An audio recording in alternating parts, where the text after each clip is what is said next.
আসসালামু আলাইকুম। স্পোর্টস এর পক্ষ থেকে সবাইকে শুভেচ্ছা জানিয়ে শুরু করে দিয়েছি। 21শে October Bangladesh versus West Indies দ্বিতীয় ওডিআইতে মুখোমুখি হতে যাচ্ছে।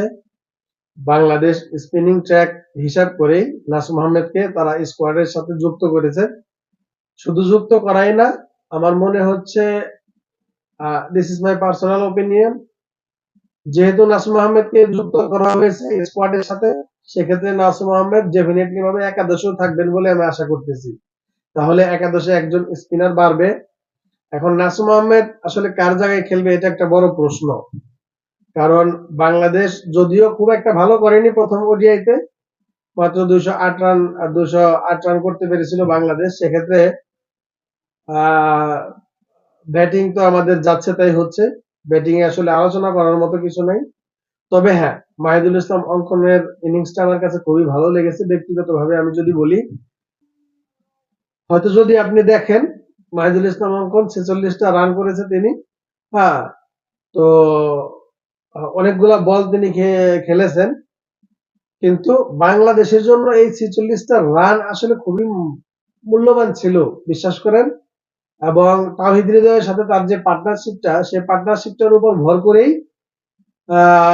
এবং শেষ দিকে রিশাদ হোসেনের ছোট্ট একটা ক্যামিওর উপর ডিপেন্ড করে বাংলাদেশ শেষ পর্যন্ত 207 রান করতে সক্ষম হয়েছিল। আমি পার্সোনালি মনে করি এই উইকেটে 220 থেকে 230 রান হবে ফাইটিং স্কোর, এবং 230 রান আসলে খুব একটা খারাপ হবে না। তবে আমি হাই স্কোরিং ম্যাচ আসলে আশা করতেছি না, কেননা এই উইকেটটা আনপ্রেডিক্টেবল। হ্যাঁ, হ্যাঁ হইতে পারে সেটা কখনো কখনো 270-80 রান হতে পারে, সেটা খুব রেয়ার।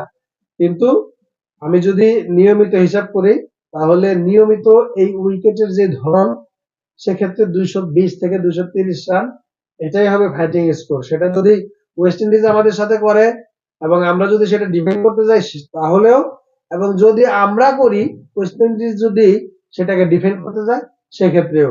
সো 220 থেকে 230 রান হবে ফাইটিং স্কোর। এবং বাংলাদেশ তাদের একাদশে একজন বাড়তি স্পিনার খেলাবে এমনটাই আমার মনে হচ্ছে। এবং ব্যাটসম্যানদের ক্ষেত্রে প্রথম দিক থেকে সাইফ হাসান এবং সৌম্য সরকার থেকে শুরু করে সবাইকে আসলে দায়িত্ব নিয়ে ক্রিকেটটা খেলতে হবে। এবং আমাদের এই ম্যাচ জেতাটা আমাদের জন্য এতটাই গুরুত্বপূর্ণ, ম্যাচ জিতে হয়তো আমরা কোনো কিছু পাবো না। হ্যাঁ, তবে হ্যাঁ, বিশ্বকাপের যদি আমরা 2027 বিশ্বকাপে বাছাই পর্ব না খেলতে চাই, সেক্ষেত্রে আমাদের র্যাঙ্কিং এ উন্নতি করতে হলে আমাদের আসলে জয়ের কোনো বিকল্প নাই। সো সেই দিকটাকে মাথায় রেখে আসলে আমাদের খেলতে হবে। খুব বেশি প্রেসার নিয়ে আসলে খেলা যাবে না, তাহলে হিতে বিপরীত হতে পারে।